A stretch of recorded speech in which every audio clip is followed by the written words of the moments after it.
Pilate is going to be very hopeful that he'll be able to release this man and not have any responsibility for him, but the Jews are going to paint him into a corner here. So verse 4, Pilate went out again and said to them, "See, I am bringing him out to you, that you may know that I find no guilt in him." So Jesus came out wearing the crown of thorns and the purple robe. Pilate said to them, "Behold the man." When the chief priests and the officers saw him, they cried out, "Crucify him, crucify him." Pilate said to them, "Take him yourselves and crucify him, for I find no guilt in him." The Jews answered him, "We have a law, and according to that law he ought to die, because he has made himself the Son of God." When Pilate heard this statement, he was even more afraid. So then verse 9, he's going to re-enter the house and examine Jesus a second time. So this interesting thing he does here. So Pilate initially tries to say, look, I'm going to release this guy, and the Jews don't ask for that. They ask for Barabbas. So he sends him to the soldiers. They do what they do. They mock him, and they put on this crown of thorns. And Pilate brings him back out.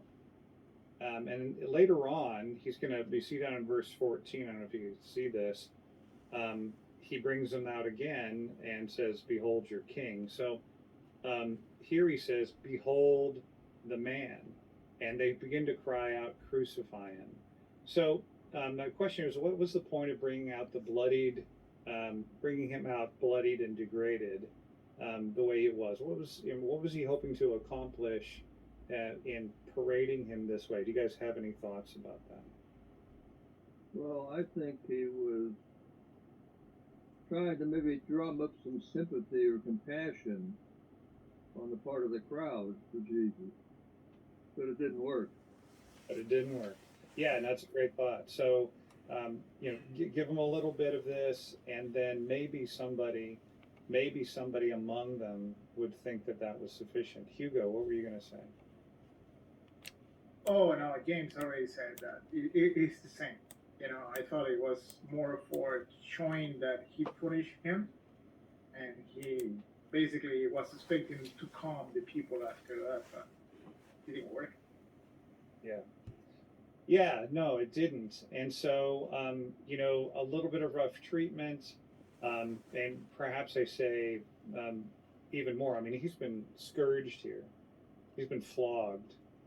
And just the fact that he has this crown of thorns and the purple robe is humiliating. But he's received from a Roman scourge, which there weren't any rules about how often or how many lashes you could give. He's been, punished pretty severely here.